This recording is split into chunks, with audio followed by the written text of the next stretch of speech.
I don't think most people realize how successful the city of Amarillo and SPS have been through the years until you hear a talk like that, and it just makes you proud to be part of a community like that. Our next presenter is Neal Hinders. He is the owner-operator of Canyon Edge Plants in Canyon, Texas. He's been growing and selling Panhandle Native and Xeriscape and other plants that grow well in the Texas Panhandle for over 20 years. He received the Lynn Lowry Memorial Award in 2017 for developing a supply chain for plants to the public in the Texas Panhandle area. Neal learned of xeriscaping and began using his prescribed gardening methods in the late 1980s. He's been encouraging the implementation of this process ever since. Join me in welcoming Neal Hinders.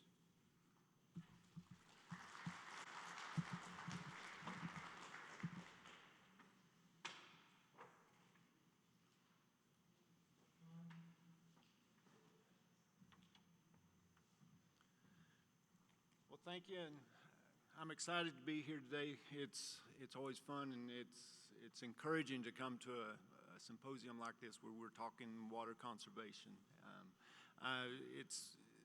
I'm especially excited about the Water Foundation's new plan. I think we could link on xeriscaping runs on water, and it's just a good thing to try to conserve all the water that we can.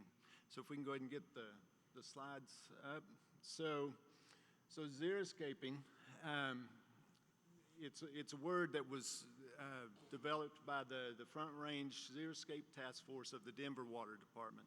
They figured out that they were coming up to water shortages. They're a little drier than we are. They've got more people. And so they became concerned about it a long time ago, in '81 anyway. And so they came up with this concept. They wanted to develop a concept where people could easily recognize a way that they could use different ideas to conserve water in the landscape. And so the word is basically just the combination of landscape and zeros in Greek.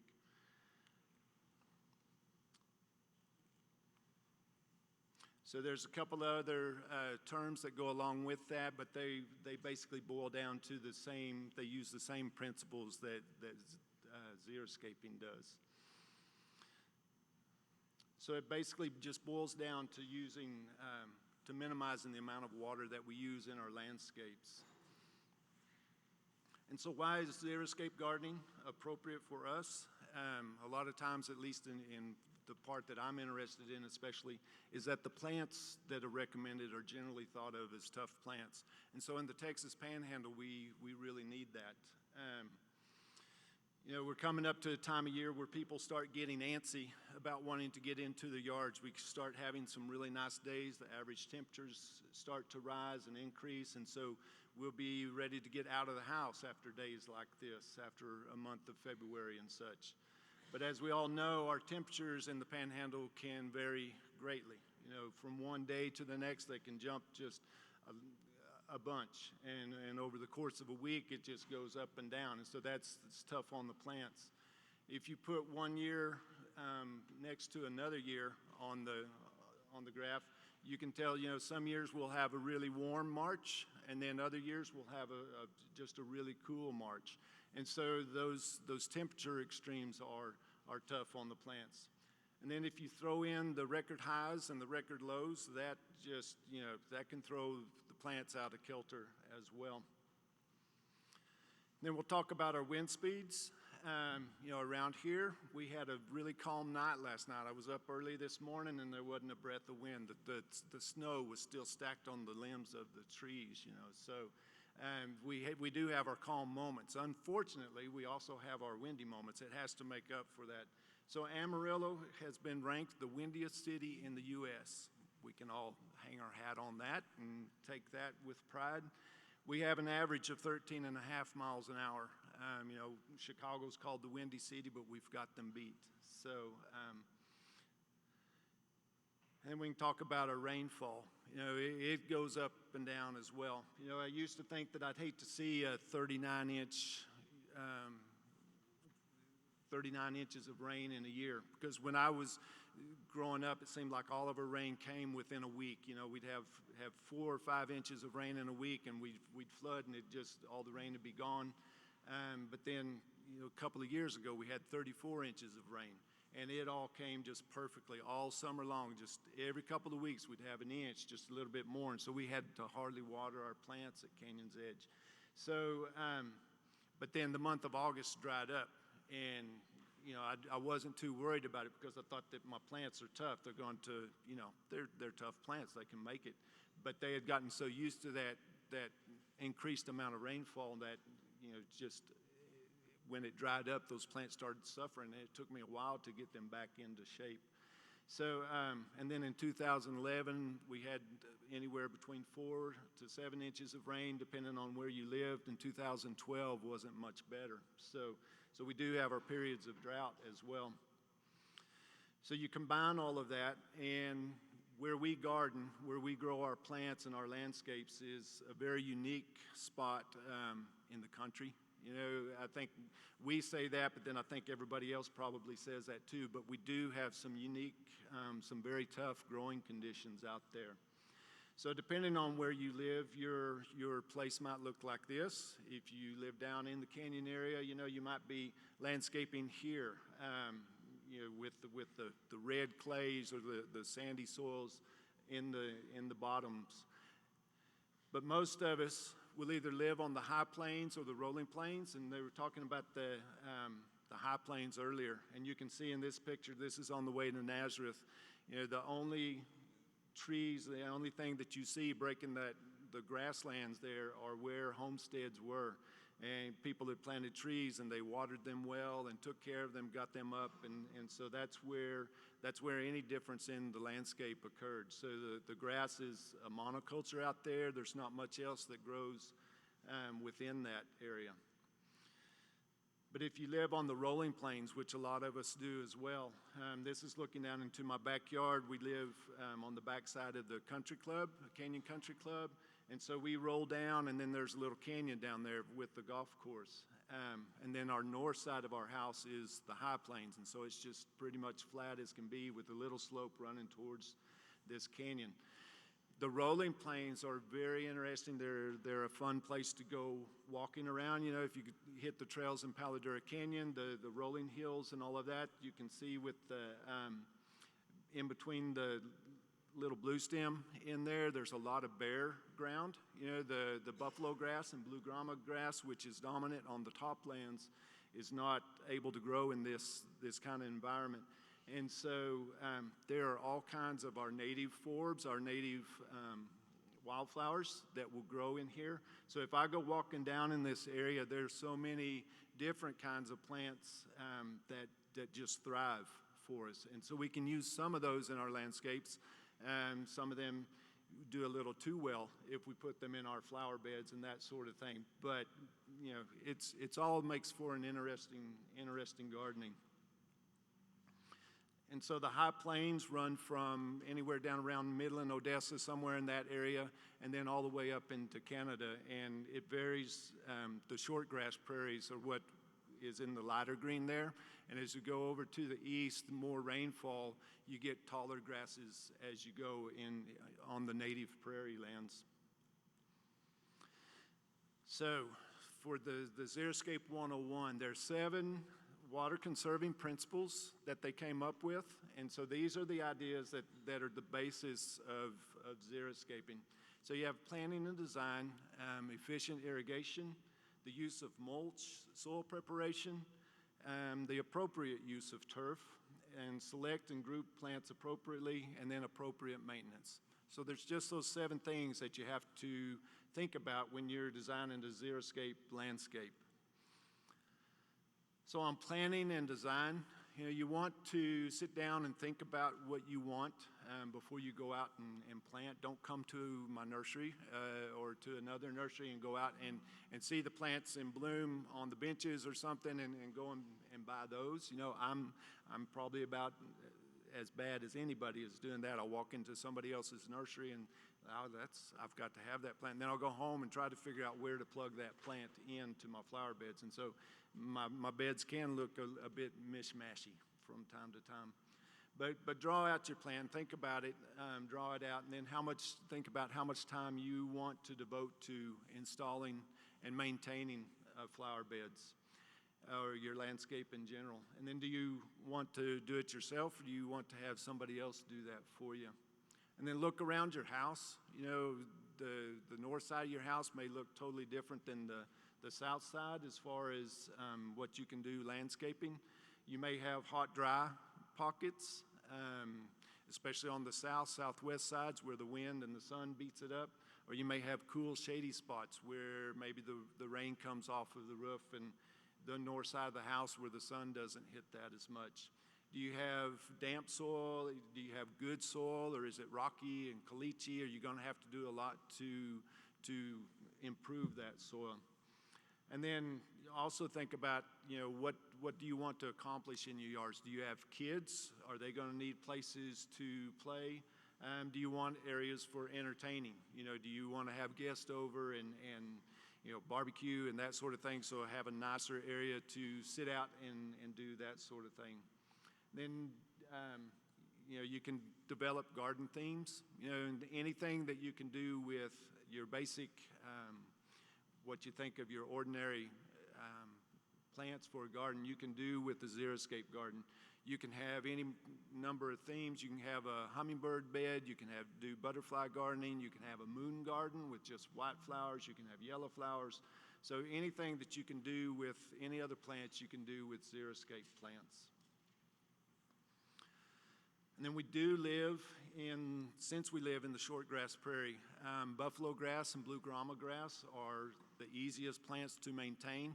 So I've got a lot of people that come in to my shop now, and you know, they just say, what's your easiest plant to maintain? I don't have time to get out into my flower beds, you know. And so I think that drives a lot of people not to do much with their landscape. So if you're that sort, I would recommend just plant the whole thing to buffalo grass and blue grama, and just, you know, that's the easiest thing that you can do. There's less mowing with it, there's less watering.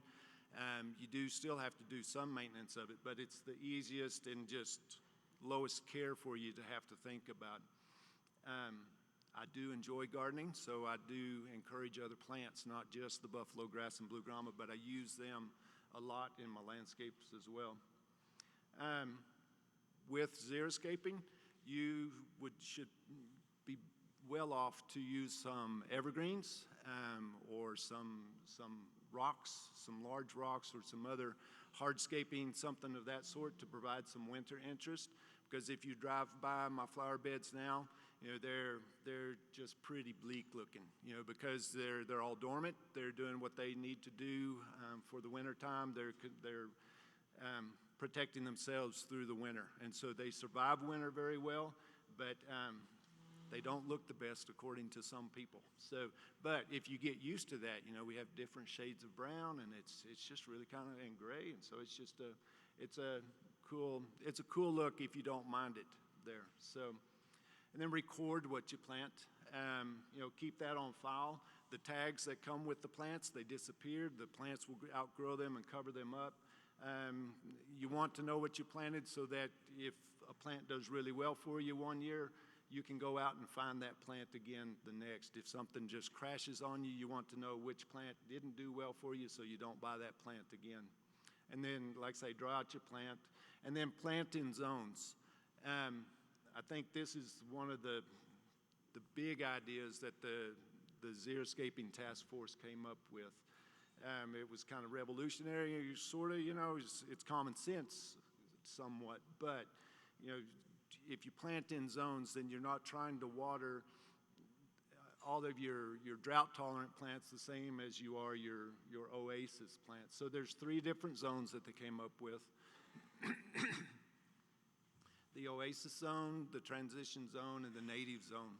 So the oasis zone, you'll put your higher water use plants in there. You know, it's going to be lush and green and that sort of thing.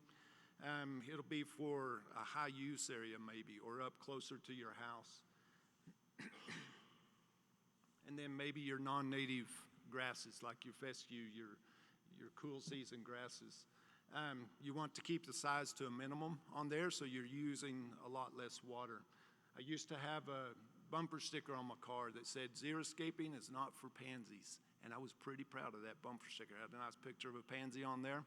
But it really is. It's okay to have pansies in your landscape as long as you keep those type of plants to a minimum. Then there's the transition zone, and this is where I do 90% of my gardening. These are the plants that I like. It's like the Salvia greggii, the butterfly bushes, just anything like that. There'll be a little more maintenance to them, but they'll have medium water requirements. And then our native grasses work in this area very well.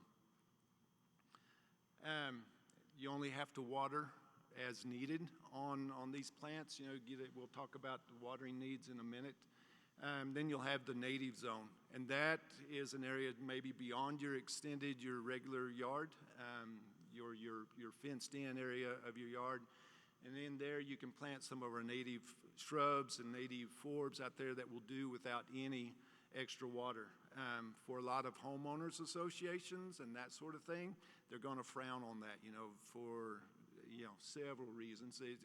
They look bleak in the winter and they can get a little bit rangy looking. But if you have an area like the back of my yard over there that fits right in, then that's a great look.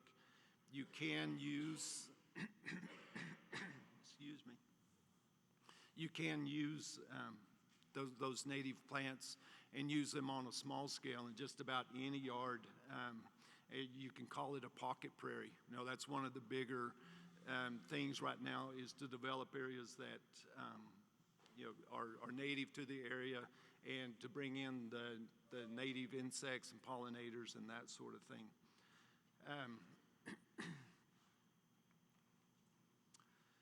So then there's efficient irrigation that we'll want to talk about. You'll want to use maybe different watering systems for different parts of your yards. Your grass isn't going to need the same kind of spraying or constant drip that your perennials will need. Excuse me.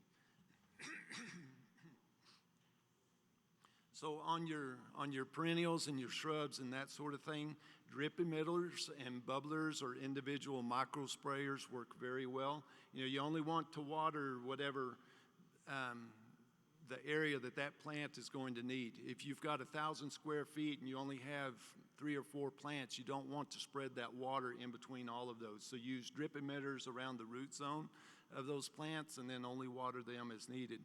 That will cut down on the amount of maintenance that you have to do as far as weeding and that sort of thing, because the weeds won't have enough water to grow in between those plants.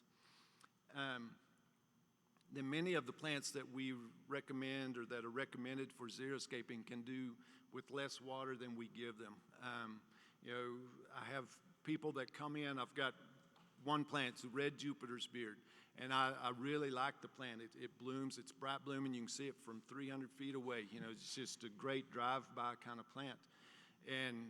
But I'll have people that come in and they'll be mad at me the next year for selling them that plant because it spreads prolifically if it's overwatered. It just volunteers everywhere.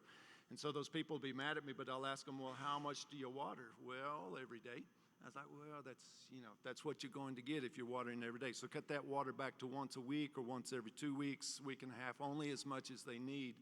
And you will have a lot fewer weeds coming up in any of your flower beds.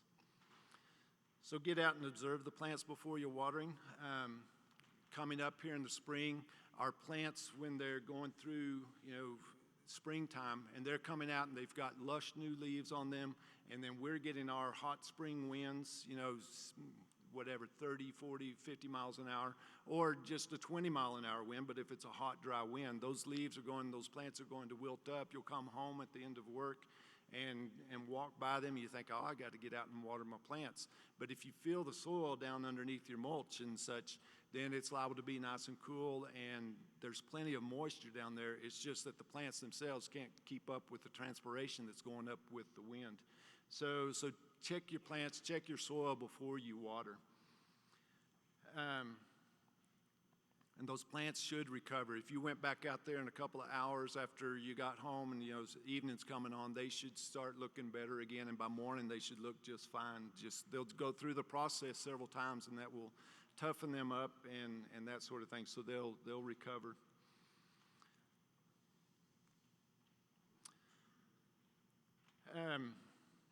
So it doesn't hurt to stress the plants also. So if you water them less and you stress them, then they're going to start sending roots down deeper into the soil.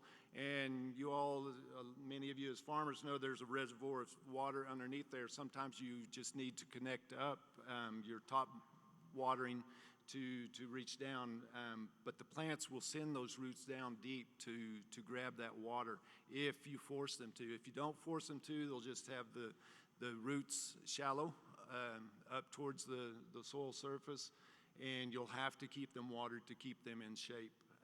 So little stress doesn't hurt. Then use the manual start on your irrigation systems if you can. A lot of times we may have rain in the forecast, or sometimes, every once in a while we'll have rain in the forecast. You can put it off watering a few days if you take it off of and put it on your manual mode, and just water as needed then, and see if it will rain. Most of the plants that we recommend can put up with the stress and wilt down a little bit and it not hurt them at all, to wait and see if we get some. All right, and so mulch is important because it slows down the runoff on your flower beds. Any rainwater that we get or irrigation water that you put on has to sit there for a while longer. It can't just run straight off a hard-baked clay soil and down into the street or the gutter or whatever. It also prevents water loss from evaporation, and it keeps the sun and wind from baking the soil and wicking the moisture out of the soil. It helps keep the root zone cooler, and it allows beneficial organisms to thrive in the soil. And those organisms will help break down the waste products and feed the plants naturally. And if you put it on thick enough, it will also prevent weeds from germinating when applied 2 to 4 inches deep. You can't always do that, because if you keep adding 2 to 4 inches of mulch every year, then before long you'll have a raised bed. So you want to watch that a little bit and only apply as much as you need to. And I like an organic mulch, such as composted cotton burrs. I don't particularly like the gravel, that sort of thing. The rocks in there, a lot of times you'll drive by a business or somebody's house that has landscaped with rocks, and that's what my first yard had in it when we moved there. And it was just covered with weeds. Around here the wind blows the dust and it blows the weed seed in, and so you're constantly fighting the weeds. You'll have to use a pre-emergent or get out there often with chemicals and spray and kill that to keep it looking halfway decent. Whereas if you have the mulch, then you can go out and pull it easier, or you can get out with a hoe and just do it. And then working that mulch into the soil will improve the health of the soil as well as the drainage and porosity of the soil. And then soil preparation. This is one of the key factors as far as getting anything to work in our clay soils. I'll have people come in and say, we've got the worst soil, and it's really good soil that we have here. Our farmland is great. It's good soil. It's just tight, especially when it's been neglected for several years. You can get out there and try to start a new bed and grab your shovel and go out and try to turn over the soil, jump on that shovel as good as you can. You can only get it in, just the little ways are because of the tightness of the clay. But the mulch, if you'll put the cotton burrs on top of the soil, 3 or 4 inches deep, it's a nice quantity of mulch cotton burrs on there, and then till that in, work it into the soil, then you'll be increasing the soil drainage, the drainage available. You'll be helping the amount of airspace in there to help with the plants take up the water and that sort of thing, and it just adds the organic matter to the soil. So if you've done that one year, the next year you should be able to go out and just step on that shovel with 1 foot and turn over and plant your plants just easy as can be then. So it provides a healthy environment for the soil food web, and that's important. I think we're figuring that out more. I think my customers are coming in and they're figuring that out, that that we need all this life in our beds. I can go out and look in my flower beds, and sometimes you can just kind of see that mulch looks like it's just moving around, but it's insects. It's one of the key things people look for are earthworms in the soil, and so if you maintain a healthy food web, you'll be getting that in there, and then you'll also be feeding the larger insects. The birds will come along into your flower beds, and it just makes life more interesting when you have those things going on. So after I've worked that into the soil, I'll put another 2 inches I'll go ahead and put my mulch on top before I plant my plants, and then I'll plant my plants so that I don't have to worry about hurting them as I'm putting the mulch on after I've planted. Then you'll need to reapply the compost like once a year or so. You want a nice layer of compost on there every year. There's a couple of other things that I put on there. There's a garden soil builder that has a lot of humate in it and other nutrients, and then Yum Yum Mix. It's just like the magic elixir of it all. So, and then the appropriate use of turf. We've talked about this a little bit already as far as using buffalo grass and blue grama. I like blue grama. It establishes, like in 5 days, it's already starting to germinate in the middle of summer. If you water it up, it germinates so much faster than buffalo grass does. You do have to mow it a little more often because it does try to get, knee high if you were to let it bloom out and that sort of thing. But it makes a really nice lawn, and it doesn't spread by rhizomes. It's a bunch grass, so it works very well in amongst the flower beds and that sort of thing.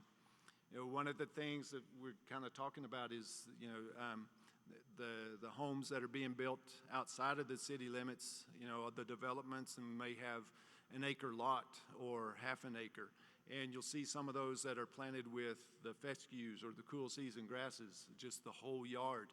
And they try to maintain that, try to keep the water on there. And in most places, most of them, they try it, and it's kind of like I did in my backyard. I've got pictures in a bit, but I try to keep enough water on my fescue, and I just couldn't make myself put that much water down, and so it really doesn't look good anyway. So if you plant only enough cool season grass to keep everybody happy, keep something that your kids can run on and abuse and that sort of thing. Buffalo grass and blue grama don't take the high traffic like that as well. But then in your extended yard, put the buffalo grass and blue grama as much as possible. That's the key water saving feature that we can use. In 2011, that we had the 4 inches of rain. 2012, I thought that a lot of my pasture grass that I'd planted, the buffalo grass and blue grama mix that I'd planted out there, I thought that it was, couldn't be any way there was any life. You could just see just a little crown here and there. And then in 2013, we got the rains, and in no time, that grass was greening up, and by the end of the summer, it was the prettiest field of blue grama that I've seen. It was pretty. So they're tough grass. They've been around here forever, and you don't have to water them much at all to keep them going. So this is my blue grama at our shop in Canyon. This is inside the yard, so we water it just a little bit more. On the other side of that fence, we have another bed of grass, and we only water it, maybe half as much. We don't keep it in nearly as green. And then on down the way, over by our dumpsters, there's an area of grass, blue grama over there that hadn't been watered in 4 years. And you go out there and look at it today, and you couldn't tell just a whole lot of difference between the 3 different lawn areas. This is my house. Since I do like flower beds, I increase flower beds wherever I can. My wife does not particularly, when our kids were young, she's like, no, the kids have to have a place to go and play. You can't plant buffalo grass or blue grama because they need the green grass. And then I wouldn't water it enough, and so it would get prickly and, not nice anyway. So, so I finally, this top area up here, I was going to keep as that fescue. I dug out all the old that looked bad, and I replanted to fescue and had it looking good, and then we got just a drought and, or a hot few weeks and dry, and I wouldn't water it. Or I tried to water enough, but I couldn't do it, and so it started looking bad. And so now my whole backyard, all of my grass is either buffalo or blue grama, and I love it because it's like a breath of fresh air to go out there. I don't have to worry about the water that I'm putting on it. So you can develop, you can take out, if you like to garden, you can take out more and more area. I left a safe spot for a fall zone for our kids on the swing set, but everywhere else that I could, I took out and put flower beds. And same on the other side of the yard. I figured out I could get a little more yard. I could talk my wife into letting me put in a fire pit area. So I dug that out and we put more flagstone in. We have a fire pit, so now we can burn fires, at least when we're not in a burn ban. So, and our landscapes don't have to be all, they can be very colorful with xeriscaping. I won't hardly sell a cactus because that's the idea maybe people used to get of xeriscaping, but there's all kinds of flowers that look great all summer long with the xeriscaping plan.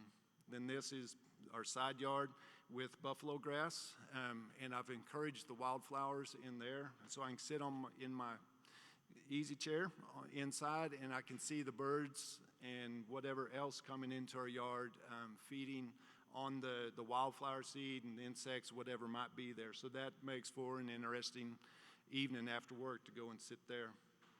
And then to me, it's interesting to have a xeriscaped area instead of lawns. This is my wife's office, and when she remodeled, there were about 3 kinds of Bermuda grass there before. We took that out and planted some xeriscape beds. Takes very little maintenance, very little time to do that, and we don't have to water it, nearly as much. And to me, it's just a lot more interesting for people to come in and see how those beds have changed through the course, from week to week. So it's always changing, transitioning. So selecting and grouping plants appropriately, that's my favorite part. Come down and see me, and we'll talk about that. And we've talked about a lot of that already. But there are a ton of plants that we can use. There are more and more plants coming out, being developed all the time, being tested. So there's no limit to what we can do. And then appropriate maintenance. There's always going to be some maintenance that you have to do with flower beds, and I hope that you like it, don't mind it too much, but a properly designed xeriscape bed should take into account how much time you want to spend doing it. And as plants mature, they will begin to crowd out, as our plants. If you plant a rose bush, it may, for the first year, it may only be a foot wide, but then after 3 or 4 years, it may be 3 or 4 foot wide, and so there's that much less lawn area or much bed area that you have to weed and that sort of thing. But there will always be the chores of cutting off the dead growth in the spring. We'll be doing that here in March. Middle of March we'll start that and just getting everything rejuvenated. But that's kind of a fun thing to do because when you're done with that, the beds just look fresh and ready to go again. And then there's no garden that is maintenance free.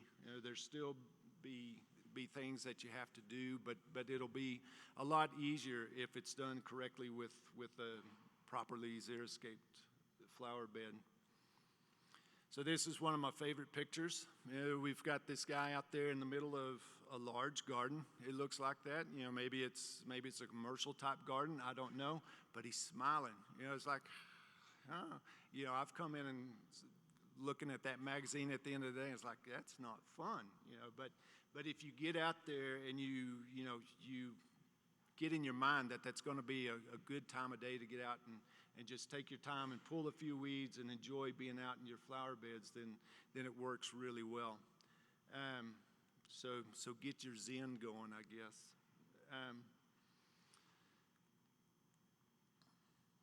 The best information is obtained.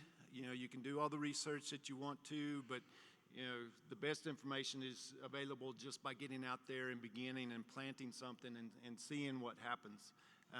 Experiment, use less water in your flower beds. You know, don't go home, you know, at the beginning of the summer and say, you know, your plants decide that you're now Xeriscape plants. We're not going to water you anymore, because you're going to need to transition any plant, or even through the spring and summer, transition it and train it so that its roots go deeper. You know, don't just cut them back too severely as we go. So that is it. You know, come and see us. If you have any questions, we have demo beds at Canyon's Edge, and we'd be glad to show you around those beds and help you out in whatever way we could. So, thank you all. Yes. In Canyon, we're just off the square, and we're not open yet. We'll be open the 1st of April for sure, but 1401 Fifth Avenue, so we're right behind Palace Coffee. So, yeah, thanks for asking. Thank you.